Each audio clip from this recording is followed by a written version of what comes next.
কুফর সম্পর্কে বিস্তারিত আলোচনা শুনতে চেয়েছেন আমাদের এক ভাই, আর এটা একটা কঠিন সাবজেক্ট।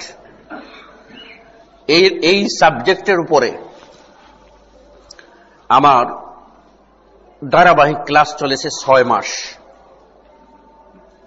কথা বুঝতে পেরেছেন? 6 মাস ক্লাস করাইছি। আজকে সংক্ষেপে এটুকু বলবো, কুফর হচ্ছে ঈমানের বিপরীত, আর কুফর হচ্ছে আল্লাহর নবী যা নিয়ে এসেছেন তাকে অস্বীকার করার নাম হলো কুফরি। তার কোনো অংশ বিশেষকে অস্বীকার নাম করা হলো কুফরি। তার কোনো বিষয়ে কোনো একটি পার্টে বিশ্বাস রাখা সন্দেহ সহ, মানে সন্দেহে কিছু খটকা আছে এইটা সহ বিশ্বাস রাখাও কুফরি। বাস এটুকুই থাক, পরবর্তীতে এটা আলোচনা আসতে হবে ইনশাআল্লাহ। জি, কফিন আর কাফন একই শব্দ নাকি আলাদা শব্দ? এটা আসলে পারিভাষিক ব্যাপার। তো এই কফিন শব্দটা ওইটা শব্দগত দিক থেকে আপনার ওটাই সঠিক, আর এটার কাফন যেটা বলা হয় এটা আমাদের দেশীয় পরিভাষা। অরিজিনালি কফিন আরবি শব্দ থেকেই এসেছে, আর আরবির মূলের দিকে থাকালে মূলের দিকে থাকালে এটা শব্দটা কফিন হওয়াটাই যথার্থ, আর কিছু না, এখানে অন্য কোনো ভেদ নাই। আপনি যদি এই শব্দ দ্বারা আপনার কফিন না বলে কাফনও বলেন, আর সেটা দ্বারা কফিনকে উদ্দেশ্য করেন, চলবে, যেহেতু এটা আকীদার সাথে কোনো সাংঘর্ষিক নয়।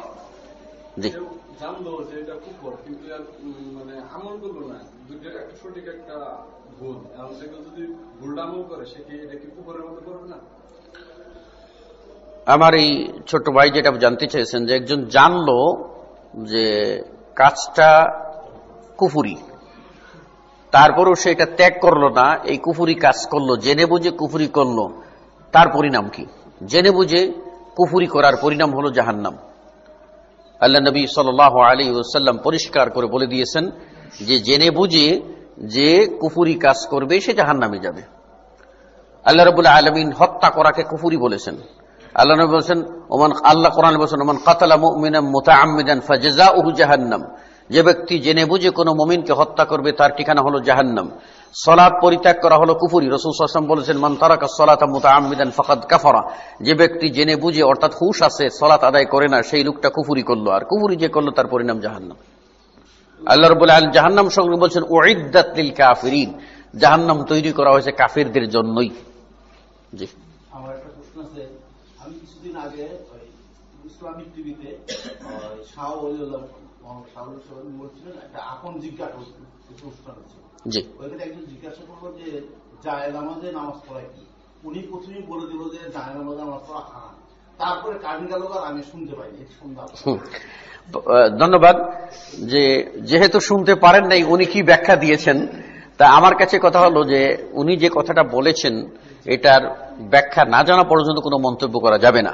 তবে আমি আপনাকে এটুকু বলি, জায়ে নামাজ এটা ফার্সি সম্বন্ধীয় পদ। জাব মানি জাগা, আমরা বলি জাগা, আর নামাজ যেটা আমরা সলাত যেটা বলি এটাও ফার্সি। জায়ে নামাজ অর্থাৎ নামাজের জায়গা। এটার আরবি শব্দ হলো মুসল্লা। আরবি শব্দ কি? মুসল্লা। এটার বাংলা হলো সলাত আদায় করিবার স্থান, আর ফার্সিতে বলা হয় জায়ে নামাজ, আর উর্দুতে বলা হয় নামাজ কি জায়গা, নামাজের জায়গা। তো এই সলাত আদায় করবার জন্য জায়ে নামাজ বলতে আলাদা যে একটা রীতি আমাদের সমাজে আছে, কাপড় ব্যবহার করা, এটা পবিত্রতার দিক থেকে শর্ত হলো আপনার যেরকম দেহ পবিত্র হতে হবে, আপনার কাপড় পবিত্র হতে হবে, আপনি যে জায়গায় দাঁড়িয়ে সলাত আদায় করবেন সে জায়গাটাও পাক হতে হবে। এখন যে সমস্ত জায়গায় সলাত আদায় করা যায় না সেগুলিকে যদি আপনি জায়ে নামাজ বানান অর্থাৎ নামাজের জায়গা বানান, তাহলে আপনার সলাত আদায় হবে না, উল্টো আপনি জাহান্নামী হবেন।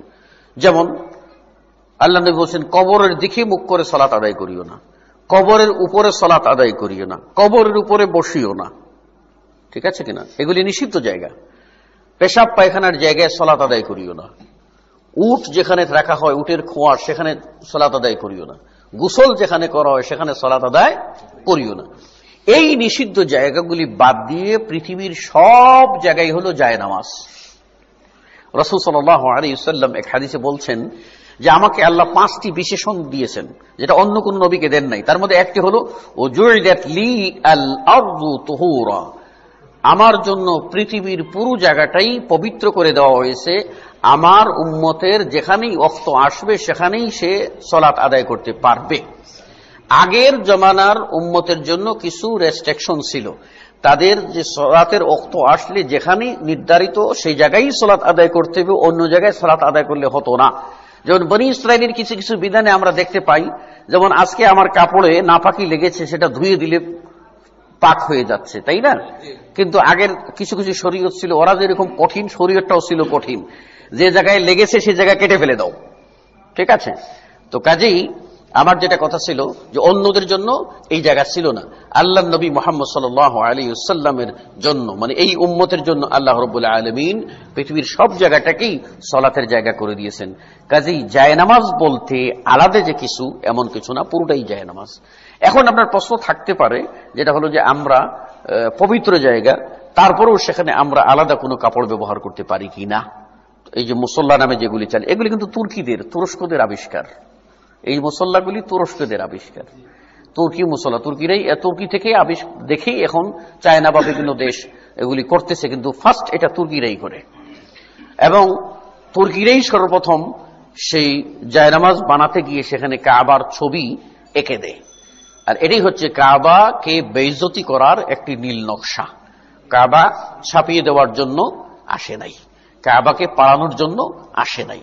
সুতরাং আপনি জায়নামাজ নেবেন যেন কাবার ছবি না থাকে, আপনি জায়নামাজ নেবেন আলাদা কাপড় যদি নিয়ে থাকেন আপনার আরাম বা স্বাচ্ছন্দ্য বোধের জন্য জায়েজ। রাসূল সাল্লাল্লাহু আলাইহি ওয়াসাল্লাম কাপড় ব্যবহার করেছেন আলাদা, এটা প্রমাণিত আছে, আপনি ব্যবহার করতে পারেন। তবে নকশা করা, বেশি চক্রা বকরা হওয়া ঠিক না। আয়েশা রাদিয়াল্লাহু আনহার ঘরে রাসূল সালাত আদায় করছিলেন, তো আয়েশার বালিশটা একটু নকশা করা ছিল। আল্লাহ নবী সালাম ফিরে বলেন, আয়েশা ওটা সরাও, তোমার এই শয়তানটা আমাকে কি করে ফেলতেছে, মানে আমার দৃষ্টিটা অন্যদিকে ঘুরিয়ে দিচ্ছে। কাজেই যদি শাহ ওলিউল্লাহ সাহেব ওটাই উদ্দেশ্য করে থাকেন জায়নামাজ বলতে ওই রকম নকশা করা বা ওই রকম কিছু, অথবা জায়নামাজ দ্বারা যদি ওই শরীয়ত যে সমস্ত স্থানগুলিকে নিষিদ্ধ করেছে ওই নিষিদ্ধ স্থান যদি উদ্দেশ্য করে থাকেন, অথবা প্রাণীর ছবি ইত্যাদি যদি থাকে, তাহলে হয়তো তিনি যে কথাটা বলেছেন ওটাতে হারাম ঠিকই বলেছেন। কিন্তু যদি আপনার এই সংজ্ঞার ভিতরে না পড়ে তাহলে জায়নামাজ হারাম বলতে কিছুই নাই। কথাটা বুঝে আসছে তো? জি।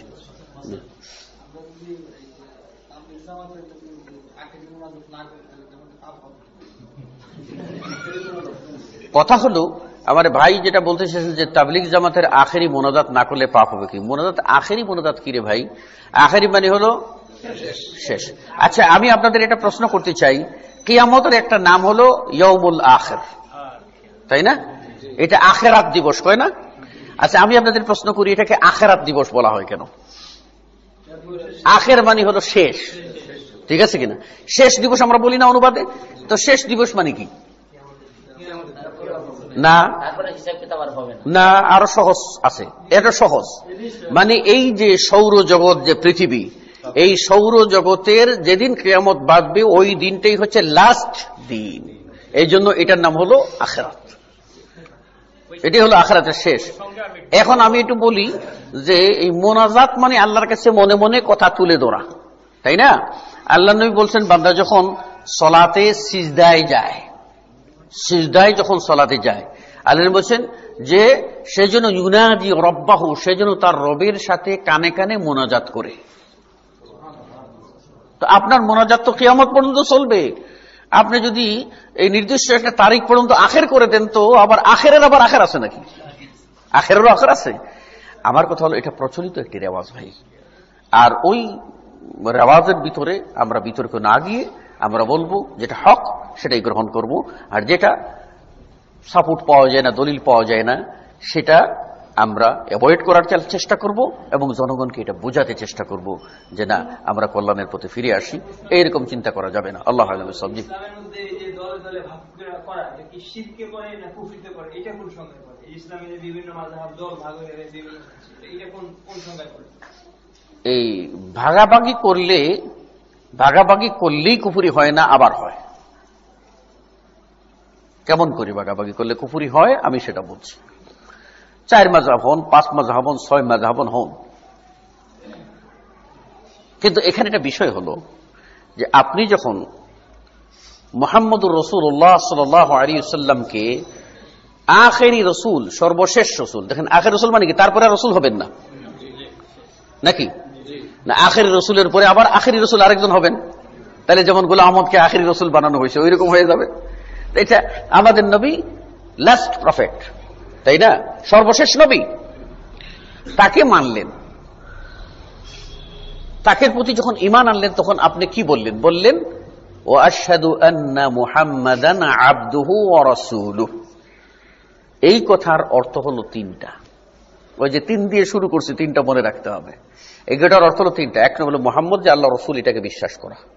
2 নম্বর হলো মুহাম্মদ সাল্লাল্লাহু আলাইহি ওয়াসাল্লামের কাছে যে ওহী নাজিল হয়েছে সবগুলিকে বিশ্বাস করা। 3 নম্বর হলো এই মর্মে স্বীকৃতি দেওয়া যে মুহাম্মদকেই ফলো করব, মুহাম্মদের বাইরে আর কাউকে ফলো করব না। এই 3টার নামই হলো আশহাদু আন্না মুহাম্মাদুর রাসূলুল্লাহ বলা। এই 3টা না থাকলে এটা 100 বার বললেও কাম হবে না।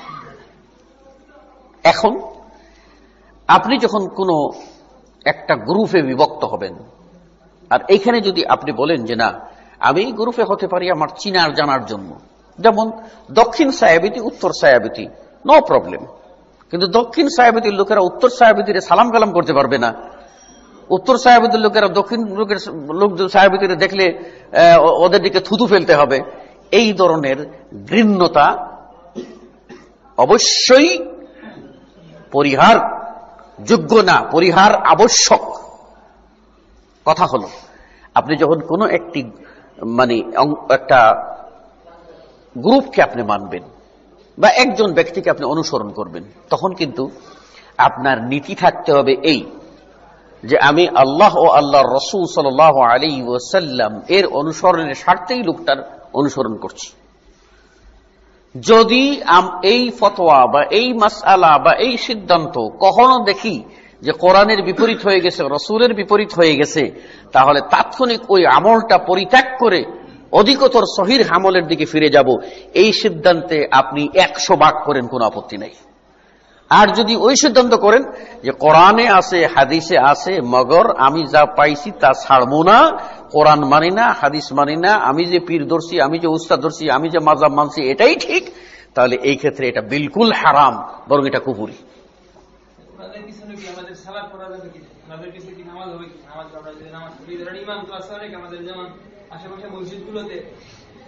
না, আমি একটু সহজ করে দিচ্ছি বিষয়টা।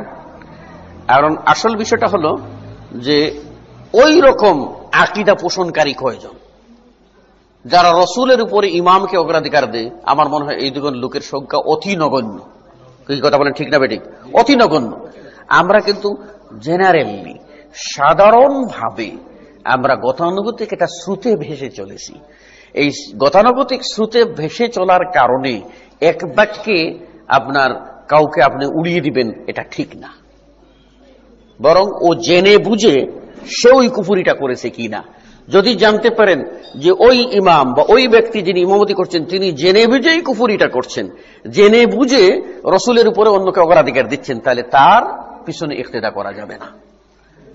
যতক্ষণ না পর্যন্ত আপনি প্রমাণ উপস্থাপন করতে পারবেন ততক্ষণ পর্যন্ত, প্রমাণ পারলে তাকে পরিত্যাগ করবেন, প্রমাণ দিতে পারবেন না, সাধারণ ধারণার ভিত্তিতে ওই সমস্ত ইমামদের ইক্তেদা বর্জন করা যাবে না। কথা বুঝাতে পারছি? কারণ আহলে কিবলা তারা সকলেই কিবলার অনুসারী এবং সবখানেই সালাত আদায় করা যাবে, যদি না সেটা শিরকের জায়গা হয়, যদি না যেটা ওই চরম বেদাতি আকীদা হয়, কুফরি হয়। আল্লাহু আ'লাম।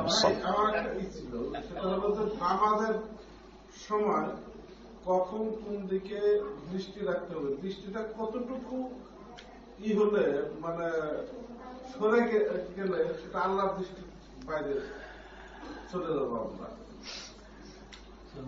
সালাতে যখন আপনি সালাত আদায় করবেন তখন আপনার দৃষ্টির রাখবেন 2 টাইমে 2 জায়গায়। 3 নম্বর কোনো জায়গা নাই। সর্বাবস্থায় আপনি রাখবেন সিজদার স্থানের দিকে, আর তাশাহুদের সময় আপনার শাহাদাত আঙ্গুলের দিকে। এই দুটো হাদিস দ্বারা সাব্যস্ত। এর বাইরে আপনি অন্যদিকে দৃষ্টি দেবেন না।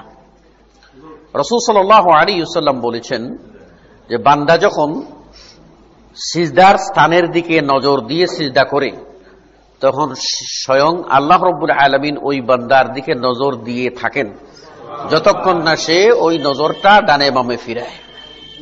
যখন সে ডানে বামে ফিরিয়ে ফেলে, আল্লাহ তার নজরটা ফিরিয়ে নেন। কথা বুঝে আসছে? এখন ওনার প্রশ্ন, রুকুর সময় সর্বাবস্থায় সিজদায়, একমাত্র তাশাহুদের অবস্থায় শাহাদাত আঙ্গুলিতে থাকলো। যে আমার এই ভাইয়ের প্রশ্নের আরেকটা অংশ, সেটা হলো যে কতটুকু সরে গেলে, যতটুকু আপনার সিনা বক্ষ, এই বক্ষ পরিমাণ দূরত্বে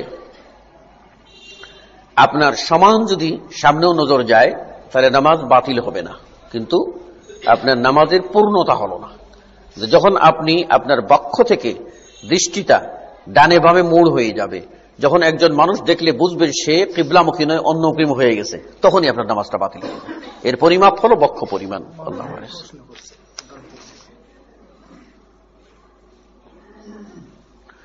আমাদের একটা প্রশ্ন এসেছে মা বোনদের কাছ থেকে, সেটা হলো নারীরা প্রতি ওয়াক্তের সালাত মসজিদে জামাতের সাথে পড়তে পারবেন কি না।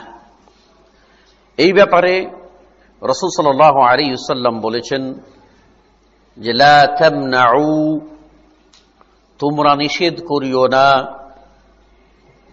ইমা আল্লাহি, আল্লাহর বাদী অর্থাৎ মহিলাদেরকে মসজিদে আসতে। মহিলারা যদি মসজিদে আসতে চায় তাহলে তাদেরকে নিষেধ করিও না। ও বুয়ুতুহুন্না আফযালু লাহুন্না, তবে তাদের জন্য তাদের ঘরে সালাত আদায় করা উত্তম। মহিলারা মসজিদে আসতে চাইলে তারা আসতে পারবে, তাদেরকে বাধা দেওয়ার কোনো অধিকার নাই। ইসলাম তাদেরকে মসজিদে জামাতের সাথে সালাত আদায় করার অধিকার দিয়েছে, অতএব তারা আসতে চাইলে আসতে পারবেন। তবে আসার ক্ষেত্রে সবসময় খেয়াল করতে হবে মহিলাদেরকে আপনাদের সাজসজ্জা পরিত্যাগ করতে হবে। সুগন্ধি ব্যবহার বিলকুল হারাম। সুগন্ধি মুক্ত মহিলারা সালাতের ভিতরে আসবেন। কোনো পারফিউম ব্যবহার করে সাজসজ্জা করে তারা আসবেন না। এটা বর্জন করে তারা মসজিদে যদি 5 ওয়াক্ত আসতে থাকেন, আপনার 5 ওয়াক্ত সালাত আদায় করতে পারবেন। যদি পর্দা থাকে তাহলে তো ভালো, পর্দা না থাকলেও তারা পুরুষের পিছনের কাতারে তারা দাঁড়াইতে পারবেন, কোনো আপত্তি নাই। শরীয়তে তাদের এই অধিকার দিয়েছে। আল্লাহু আ'লাম বিস-সাওয়াব। জি, আমি তোর হাফেজ না যে 59 নম্বর আয়াতটা বলে দেব। আহসানতা। ইয়া আইয়ুহাল্লাযীনা আমানু আতিউল্লাহ ওয়া আতিউর রাসূল ওয়া উলিল আমরি মিনকুম ফাইন তানাযাআতুম ফি শাইইন ফারুদ্দুহু ইলাল্লাহি ওয়া রাসূল ইন কুনতুম তু'মিনুনা বিল্লাহি ওয়াল ইয়াউমিল আখির যালিকা খায়রুন ওয়া আহসানু তা'বীলা। ঠিক আছে, আয়াত এখন শুরু করে দিতে হবে। এখন হাফেজ আমি তোর পুরো হাফেজ না।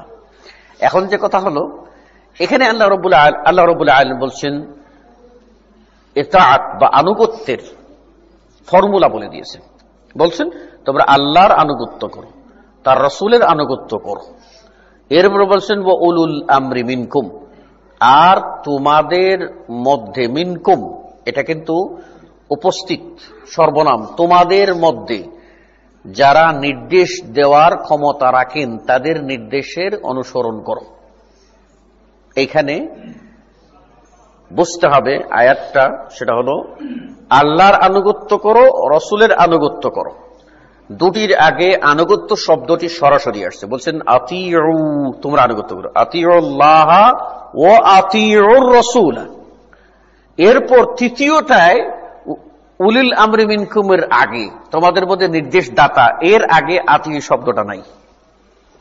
আয়াতটা দেখেন বলা আছে আতিউল্লাহ ওয়া আতিউর রাসূল ওয়া উলিল আমরি, ওয়া উলিল আমরি করা হয়েছে, বলা হয়নি ওয়া আতিউল উলিল আমর। এই ওয়াওটা যদিও আতফ, এর অর্থ হলো আপনার আল্লাহর আনুগত্য করো, রাসূলের আনুগত্য করো এবং উলুল আমরদের ও। এর দ্বারা স্পষ্ট বোঝা যায় যে 3 নম্বর এই অপশনটা হচ্ছে প্রথম দুইটির শর্ত সাপেক্ষে, অর্থাৎ আল্লাহ ও তার রাসূলের আনুগত্যের শর্তে তোমাদের মধ্যে যারা নির্দেশ দিতে পারেন তাদের আনুগত্য করো। দলিল আমি দিচ্ছি। দলিল কিভাবে দিচ্ছি? আল্লাহ রাব্বুল আলামিন কোরআনে কারীমে বলছেন যে তোমরা পিতামাতার আনুগত্য করো, পিতামাতার কথা মেনে চলো।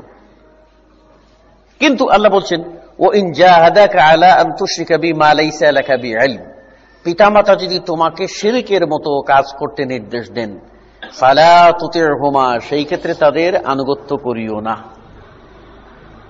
ও সাহিবহুমা ফিদ দুনিয়া মারুফা, তাদের সাথে দুনিয়ায় ভালো ব্যবহার করো, তাদের আনুগত্য করা যাবে না। তাহলে আনুগত্যের মানদণ্ড হলো আল্লাহর হুকুম, রসুলের হুকুম। আল্লাহ ও তার রসুলের হুকুমের অনুকূলে যেটা হয় সেই কথার অনুসরণ করতে হবে। এখন উলুল আমর কারা? আদেশদাতা কারা? আদেশদাতা আপনার উস্তাদ। উস্তাদ কি ক্ষমতা রাখে না আপনাকে আদেশ দেওয়ার জন্য? আদেশদাতা কে? আপনার মা, আপনার বাবা। আদেশদাতা কে? সমাজের আলেম, বয়োজ্যেষ্ঠ ব্যক্তি। আদেশদাতা কে? রাষ্ট্রনায়ক। সবাই উলুল আমরের অন্তর্ভুক্ত, সবাই আপনাকে আদেশ দেবেন। কিন্তু এখানে শর্ত হলো আদেশ মানতে হবে। আপনি আদেশ মানবেন। আল্লাহর নবী শর্ত দিয়ে দিয়েছেন, আল্লাহ শর্ত দিয়েছেন, আল্লাহ ও তার রসুলের উল্টা কোনো আদেশ দিলে সেটা মানা যাবে না। এখন মা বলল বাবারে তুমি পড়তে যাও, মায়ের অর্ডার, এটা আপনার উপরে পালন করা ফরজ। যদি মা পড়তে যেতে বলে, যেটা হলো পড়ার কথা, যদি মা বলে বাবা তুমি ওই অমুকের কাছে গিয়ে জাদু মন্ত্র শিখে এসো, ওখানে গেলে জাদুবিদ্যা শিক্ষা দেওয়া হয়, আল্লাহ যেখানে বলছেন যে এই জাদুবিদ্যার শিক্ষা হলো কুফুরি, কাজেই ওই মায়ের অর্ডার এই ক্ষেত্রে মানা যাবে না। কথা বুঝে আসছে? আর ওই ক্ষেত্রে মানা যাবে তুমি স্কুলে যাও, কলেজে যাও, সব বিদ্যা অর্জন করো, জ্ঞান বিজ্ঞানের সব শাখায় তুমি বিচরণ করো, কোন শিক্ষাই আপনার ও ইসলামী শিক্ষা না। কে বলছে ও ইসলামী শিক্ষা? জ্ঞান বিজ্ঞান এগুলি ও ইসলামী শিক্ষা কে বলেছে? জাগতিক শিক্ষা, স্কুল কলেজের শিক্ষা কে বলেছে ও ইসলামী শিক্ষা? ও ইসলামী শিক্ষা তখনই হয় যখনই সে নাস্তিকতার দিকে যায়। ও ইসলামী শিক্ষা তখনই হয় যখনই সে আল্লাহর হুকুম পালন করে না। এই সবগুলি আল্লাহর নিয়ামত, জ্ঞান বিজ্ঞানের শাখা সবগুলি আল্লাহর দান। সুতরাং আনুগত্য এখানে একটা পরবর্তীতে বলা, আল্লাহ বলছেন যে ফাইন তানাযাতুম ফি শাইইন, তোমরা যদি কোনো বিষয়ে তোমাদের মধ্যে দ্বন্দ্ব দেখা দেয়, ধরেন উলুল আমর আদেশদাতারা একজন এক কথা বলেছেন, আরেকজন আরেক কথা বলেছেন, একজন জায়েজ বলেছেন, একজন নাজায়েজ বলেছেন, একজন বলছেন কাজটা সুন্নাত, আর বলছেন না এটা করা যাবে না, বেদাত। তাহলে দ্বন্দ্ব দেখা দিল কিনা? এই দ্বন্দ্বের সমাধান কিভাবে করতে হবে? আল্লাহ বলছেন ফাইন তানাযাতুম ফি শাই, যদি কোনো বিষয়ে তোমাদের ভিতরে তানাজুর হয়ে যায়, ঝগড়া হয়ে যায়, বিতর্ক হয়, তাহলে ফারুদ্দুহু ইলাল্লাহি ওয়ার রাসূল, তখন ওই উলিল আমরদের কথা, আদেশদাতার কথাগুলিকে আল্লাহ ও তার রসুলের দিকে নিয়ে যাও। আল্লাহর দিকে নিয়ে যাওয়ার অর্থ হলো, ইমাম ইবনে কাসির বলছে না রদ ইলাল্লাহ আই ইলাল কোরআন, আল্লাহর কোরআনের দিকে, ওরদ ইলার রসুল আই ইলা সুন্নাহ, আল্লাহ রসুলের দিকে নিয়ে যাওয়া হলো সুন্নতের দিকে নিয়ে যাওয়া। সুতরাং এই যে দ্বন্দ্ব দেখা দিল, একজন বলল জায়েজ, আরেকজন বলল নাজায়েজ, একজন বলল সুন্নত, আরেকজন বলল বেদাত, চলো দ্বন্দ্ব যখন দেখা দিয়েছে তাহলে দেখি কোরআন কি বলছে, দেখি হাদিস কি বলছে। কোরআন হাদিস যে ফয়সালা দেবে সেটা তোমরা মেনে নাও। যালিকা খায়রুম ওয়া আহসানু তা'ওয়িলা, এটাই হলো উত্তম এবং এটাই হলো উত্তম ব্যাখ্যা। এর আগে আল্লাহ বলছেন তোমরা যদি আল্লাহর প্রতি এবং আখিরাতের প্রতি ঈমানদার হও তাহলে এটাই হলো ফয়সালা। তাহলে আল্লাহর আনুগত্য করতে হবে, রসুলের আনুগত্য করতে হবে, আর উল আমর বা সাধারণ আদেশদার আনুগত্য আল্লাহ ও রসুলের আনুগত্যের শর্তে করতে হবে। বিতর্ক যদি দেখা দেয় তাহলে সেটা কোরআন হাদিসের আলোকে সমাধান করতে হবে। এটাই হলো ঈমানের দাবি, এটাই হলো উত্তম ব্যাখ্যা। এটা বলেছেন আল্লাহ রাব্বুল আলামিন। আশা করি ক্লিয়ার হয়েছে, তাই না? জি। এখন আযান দিব না, বাকি আছে মধ্যে 5 মিনিট না 3 মিনিট। আচ্ছা বলুন। প্রতিবেশী কোনো অমুসলিমের বাড়িতে দাওয়াত দেওয়া যাবে কিংবা খাওয়া যাবে না? প্রতিবেশী অমুসলিম হলেও প্রতিবেশী সুলভ আচরণ আপনার কাছে প্রাপ্য, তার হক, এই অধিকার আপনি নিশ্চিত করবেন, তার হক আপনি দেবেন। প্রতিবেশী দুই ধরনের, একটা হলো মুসলিম প্রতিবেশী, আর একটা হলো অমুসলিম প্রতিবেশী। অমুসলিম প্রতিবেশী আপনার কাছে একটি হক পাবে, সেটি হলো প্রতিবেশী সুলভ আচরণ। আর মুসলিম প্রতিবেশী আপনার কাছে দুটি হক পাবে, একটা হলো প্রতিবেশী সুলভ আচরণ, আর একটা হলো আপনার মুসলিম ভাই হিসাবে আচরণ। সুতরাং অমুসলিম প্রতিবেশী যদি দাওয়াত দেয় আপনি যাবেন, কিন্তু তার দাওয়াতটা যে খাবেন, খাওয়ার বিষয়টা পবিত্র কি পবিত্র না এটা যাচাই করে নেবেন। যদি জবাই করার মতো কোনো বস্তু হয়, আর সে যদি আপনার অমুসলিম বলতে হিন্দু হয়, বৌদ্ধ হয়, শিখ হয়, এরা যদি হয়, তাহলে ওদের জবাই করা পশু খাওয়া হারাম, খাওয়া যাবে না। আর যদি আহলে কিতাব অর্থাৎ আল্লাহকে মানে, বিসমিল্লাহ বলে ওই ওই ওই বিশ্বাস যদি থাকে, ইহুদি খ্রিস্টান যদি হয়, আর এখনকার সবাই তো ওই কোনটা ইহুদি আর কোনটা খ্রিস্টান বোঝাই মুশকিল হয়ে গেছে, মুসলমান কোনটা আর অমুসলিম কোনটা বোঝাই মুশকিল। সুতরাং না, আমার কথা হলো যে এই ক্ষেত্রে অমুসলিমদের বাড়িতে আপনি যাবেন, তার প্রতি সহমর্মিতা প্রকাশ করবেন, তার প্রয়োজনে তাকে সাড়া দেবেন, তাকে সহযোগিতা করবেন। একটা হলো যে কোনো হারাম খাদ্য আছে কিনা বা জবাই করার বসে আছে কিনা, বিসমিল্লাহ আল্লাহু আকবার লাগবে, এই বিষয়গুলি বর্জন করবেন। 2 নম্বর হলো যে বিষয়ে সাহায্যের প্রয়োজন সে বিষয়টা যদি আপনার অবৈধ হয় তার এই বিষয়ে সহযোগিতা করবেন না, অর্থাৎ তার ধর্মীয় অনুষ্ঠান সেখানে সহযোগিতা করবেন না। কিন্তু এমনি সে তার ক্ষতিগ্রস্ত, মেয়ে বিয়ে দিতে পারছে না, পারিবারিক সমস্যা, আর্থিক, অবশ্যই প্রতিবেশী সুলভ আচরণ আপনি করবেন, এটাই ইসলামের বিধান। জি, যে কোথায় স্বর্গ কোথায় নরক কে বলে তা বহুদূর, মানুষের মাঝে স্বর্গ নরক, মানুষই সুরাসুর, মানুষের মাঝে স্বর্গ নরক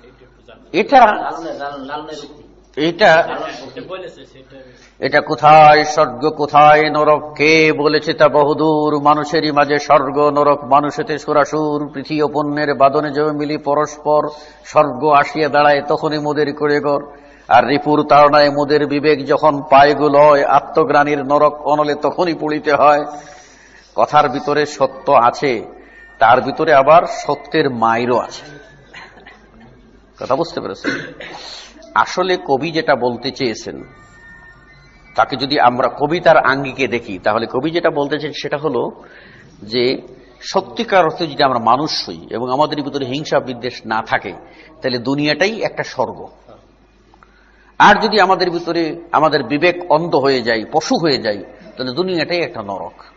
ওই যে বেহেশত আর দুজক না, ঠিক আছে কিনা? হ্যাঁ, এটাই দুনিয়ার সুখ এবং শান্তি উদ্দেশ্য।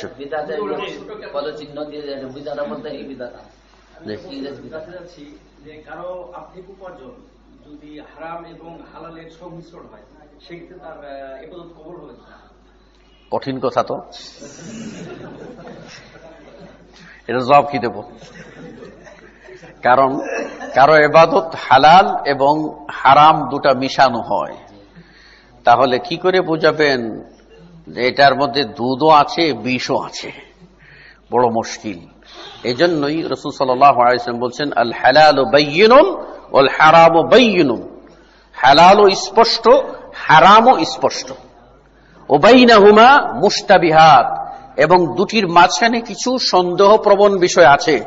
ফামান ওয়াকা ফি শুবহাত ওয়াকা ফিল হারাম, যে ব্যক্তি সন্দেহের মধ্যে ঢুকে গেল সে হারামের মধ্যে ঢুকলো।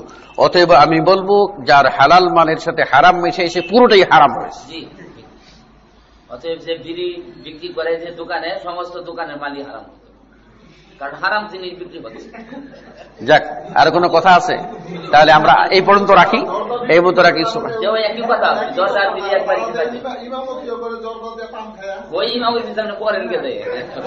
তাহলে আমরা শেষ করবো। জি জি, শেষ করি। আজান হবে, আজান হবে ভাই। জি, আজান হয়ে যাক, আজান হয়ে যাক। জি জি, না, আল্লাহ নবী বলছেন লা তাবদুল ইয়াহুদা বিসসালাম, ইহুদি মানে এক কথা তারা বুঝেছেন যে অমুসলিমকে সালাম দেওয়া যাবে না। তারা যদি সালাম দেয় তাহলে বলবেন, তারা যদি সালাম দেয় আপনাকে তাহলে বলবেন ওয়া আলাইক, বাস এটুকুই। ওয়া আলাইকুম আসসালাম ওয়া রাহমাতুল্লাহ বলা যাবে না। আর আমি একটা জিনিস শেষ, আজান হবে, আজানের আগে একটা জিনিস শেষ করার আগে একটা অনুরোধ করি, প্লিজ আমার কথাটা মনোযোগ দিয়ে শুনেন। আমি খুব একটা নগণ্য বান্দা, আমি কথা বলার সময় যতটুকু পারি দলিলাদিল্লা দিয়ে কথা বলার চেষ্টা করি, তার সাথে কিছু যুক্তি থাকলেও সেটা দাঁড় করাই। অনুরোধ, আপনারা ফতোয়া ও মাসাইলের ব্যাপারে অহৈতুক বিতর্ক সৃষ্টি করবেন না, এবং কথা আপনারা যখন বলবেন তখন আপনার কথায় যেন আরেকজন হেদায়েত পায়, আপনার কথায় যেন আরেকজন ফিরে না যায়, এই কথাটা লক্ষ্য রাখবেন। আমরা আমরা নিজেরা বলবো, দেখেন আমরা যদি বলি যে লোকটা মিথ্যা বলেছে, এটা তার মনে আঘাত লাগবে, কিন্তু আপনি কথাটা সত্য বলেননি, অর্থ তো একই। ঠিক বলেন, উপস্থাপনার জন্য কি হলো, আমি যে কথা বলছি এটার জন্যই কি হলো, একজন কষ্ট পাইল না আর আরেকজন আরেকটা কথায় কষ্ট পেল। আমি বলবো প্লিজ প্লিজ আমরা কি হই, ইসলাম সালাম শান্তি, শান্তির বাণী পৌঁছিয়ে দেই, এবং কোরআন ও সহিহ হাদিস মানুষের দুয়ারে পৌঁছক, এই দুয়ার যেন অবারিত থাকে, সবার জন্য খোলা থাকে, এর জন্য সংক্ষিপ্ত না করি। আমার কথা বুঝে আসছে তো? অনুরোধ। আর আপনারা আমার চেয়ে আরো ভালো স্কলার যারা আছেন দেশ বড়, তাদেরকে ডেকে নিয়ে আমি বলবো অনুরোধ, কমপক্ষে মাসে হলেও একটা প্রোগ্রাম আপনারা চালিয়ে যান। এই নগরবাসীর জন্য, শহরবাসীর জন্য একটা প্রোগ্রাম, এটাতে আপনাদের কোনো আয়োজন নাই। যা কিছু আয়োজন যদি করেন, না হয় বাইরে থেকে একজন ভালো স্পিকার আনলে তার পিছনে 10,000 টাকা খরচ করবেন, সেটাও কেউ চাইবো না অনেকে। কিন্তু আপনারা যদি আন্তরিকতার সাথে আসেন, আল্লাহর দ্বীনের দায়িত্ব আমরা পালন করার সবাই মিলে চেষ্টা করব, আমরা সবাই মিলে পালন করি ইনশাআল্লাহ। আল্লাহ সকলকে তৌফিক দান করুন, আমিন।